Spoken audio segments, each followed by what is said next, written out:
بسم اللہ الرحمن الرحیم۔ اسلام میرا دین ہے یوٹیوب چینل کے پیارے دوستو، السلام علیکم۔ کہتے ہیں سن 2007 کی بات ہے، لندن کے ایک عربی ریسٹورنٹ میں ہم لوگ مغرب کی نماز سے تھوڑی دیر پہلے ڈنر کے لیے داخل ہوئے۔ ہم لوگ ہوٹل میں بیٹھے اور ویٹر آرڈر لینے کے لیے آ گیا۔ میں نے مہمانوں سے چند منٹ کے لیے اجازت طلب کی اور پھر واپس آ گیا۔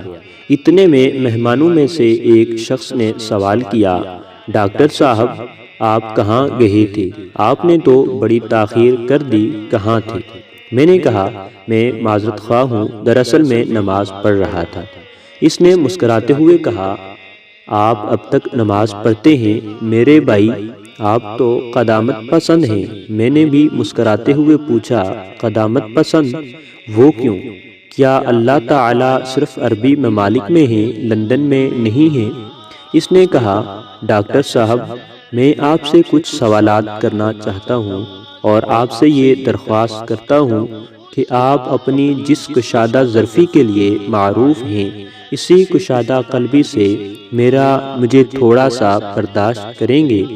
میں نے کہا، جی مجھے تو بڑی خوشی ہوگی، لیکن میری ایک شرط ہے۔ اس نے کہا، جی فرمائیں۔ میں نے کہا، اپنے سوالات مکمل کر لینے کے بعد تمہیں ہار یا جیت کا اعتراف کرنا پڑے گا، ٹھیک ہے؟ اس نے کہا، ٹھیک ہے، مجھے منظور ہے اور یہ رہا میرا وعدہ۔ میں نے کہا، چلو بحث شروع کرتے ہیں۔ اس نے کہا، آپ کب سے نماز پڑھ رہے ہیں؟ میں نے کہا، 7 سال کی عمر سے میں نے اس کو سیکھنا شروع کیا اور 9 سال کی عمر میں پختہ کر لیا۔ تب سے اب تک کبھی نماز نہیں چھوڑی اور آئندہ بھی انشاءاللہ نہیں چھوڑوں گا۔ اس نے کہا، ٹھیک ہے، مرنے کے بعد اگر آپ کو یہ معلوم ہو کہ نہ جنت و جہنم کا وجود ہے، نہ ہی کوئی جزا و سزا ہے، پھر آپ کیا کرو گے؟ میں نے کہا، تم سے کیے گئے عہد کے مطابق پوری کشادہ قلبی سے تمہارے سوالات کا آخر تک جواب دوں گا۔ فرض کریں نہ ہی جنت و جہنم کا وجود ہوگا، نہ ہی کوئی جزا و سزا ہوگی، تو میں ہرگز ہی کچھ نہ کروں گا، اس لیے کہ دراصل میرا معاملہ ایسا ہے جیسا کہ علی بن ابو طالب رضی اللہ تعالی عنہ نے کہا تھا، الہی میں تیرے عذاب کے خوف اور جنت کی آرزو میں تیری عبادت نہیں کی، بلکہ میں نے اس لیے تیری عبادت کی ہے کیونکہ تو عبادت کے لائق ہے۔ اس نے کہا، آپ کی وہ نمازیں جس کو 10ویں سال سے آپ پابندی کے ساتھ پڑھتے آ رہے ہیں، پھر آپ کو معلوم ہو کہ نمازی اور بے نمازی دونوں برابر ہیں، جہنم نام کی کوئی چیز نہیں ہے، پھر کیا کریں گے؟ میں نے کہا، مجھے اس پر بھی کچھ پچھتاوا نہیں ہوگا، کیونکہ ان نمازوں کو ادا کرنے میں مجھے صرف چند منٹ ہی لگتے ہیں، چنانچہ میں انہیں جسمانی ورزش سمجھوں گا۔ اس نے کہا، اور روزے خصوصاً لندن میں، کیونکہ یہاں روزے کا وقفہ ایک دن میں 18 گھنٹے سے بھی تجاوز کر جاتا ہے۔ اس نے کہا، میں اسے روحانی ورزش سمجھوں گا، چنانچہ وہ میری روح اور نفس کے لیے اعلیٰ طرز کی ورزش ہے۔ اسی طرح اس کے اندر صحت سے جڑے بہت سارے فوائد ہیں، جس کا فائدہ میری زندگی ہی میں مجھے مل چکا ہے، اور کئی بین الاقوامی غیر اسلامی اداروں نے بھی یہ مانا ہے کہ کچھ وقفے تک کھانا پینا بند کرنا جسم کے لیے بہت مفید اور نفع بخش ہے۔ اس نے کہا، آپ نے کبھی شراب پی ہے؟ میں نے کہا، میں نے اس کو کبھی ہاتھ تک نہیں لگایا۔ اس نے تعجب سے کہا، کبھی نہیں؟ میں نے کہا، کبھی نہیں۔ اس نے کہا، اس زندگی میں آپ اپنے آپ کو شراب نوشی کی لذت اور اس کے خمار کے سرور سے محرومی کے بارے میں کیا کہیں گے، اگر آپ کے لیے وہی ظاہر ہوا جو میں نے عرض کیا ہے؟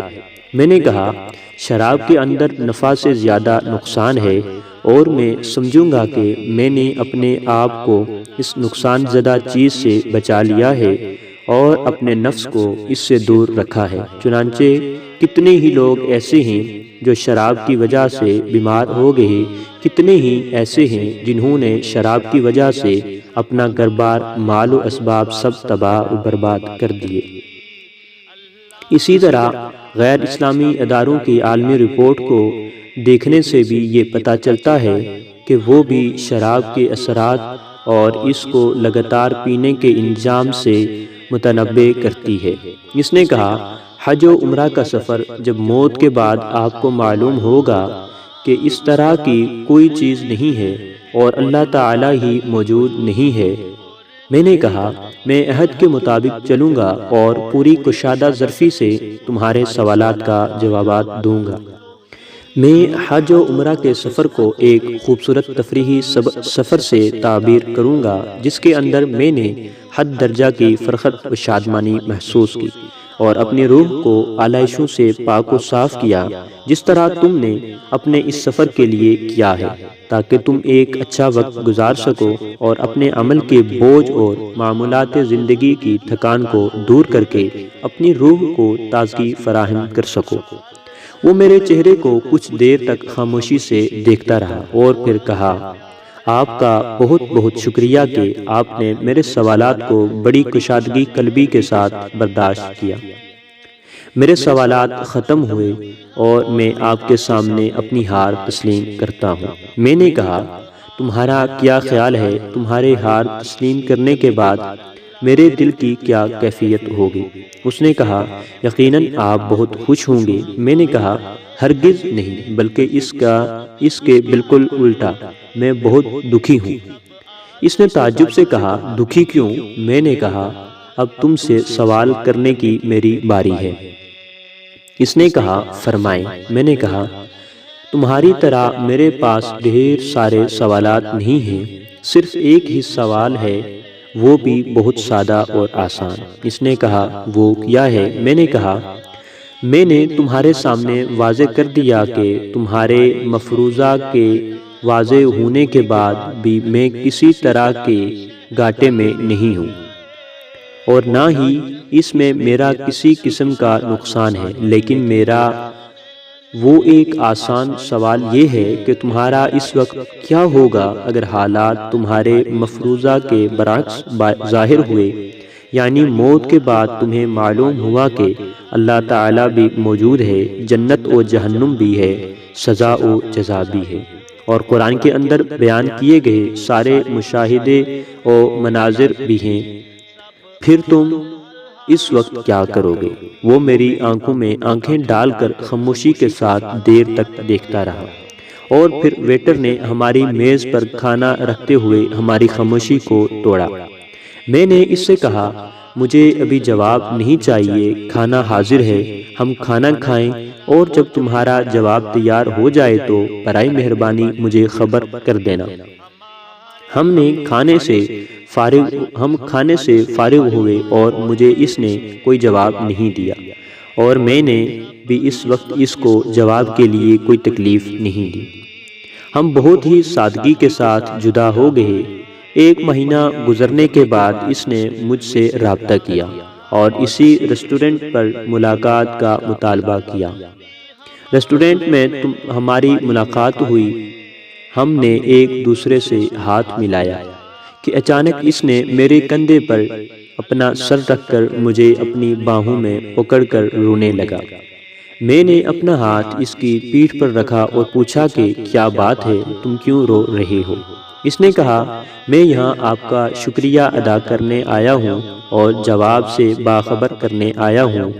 20 سال سے بھی زیادہ عرصہ تک نماز سے دور رہنے کے بعد اب میں نماز پڑھنے لگا ہوں۔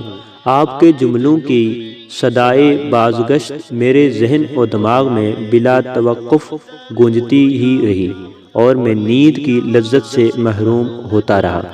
آپ نے میرے دل و دماغ اور جسم میں آتش فشاں چھوڑ دیا تھا اور وہ میرے اندر اثر کر گیا۔ مجھے احساس ہونے لگا کہ جیسے میں کوئی اور انسان ہوں اور ایک نئی روح میرے جسم کے اندر حرکت کر رہی ہے، ایک بے مثال قلبی سکون بھی محسوس کر رہا ہوں۔ میں نے کہا، ہو سکتا ہے جب تمہاری بصارت نے تمہارا ساتھ چھوڑ دیا ہو تب ان جملوں نے تمہاری بصیرت کو بیدار کر دیا ہو۔ اس نے کہا، بالکل ایسا ہی ہے، یقیناً جب میری بصارت نے میرا ساتھ چھوڑ دیا تو ان جملوں نے میری بصیرت کو بیدار کر دیا۔ میرے پیارے بھائی، تہہ دل سے آپ کا شکریہ۔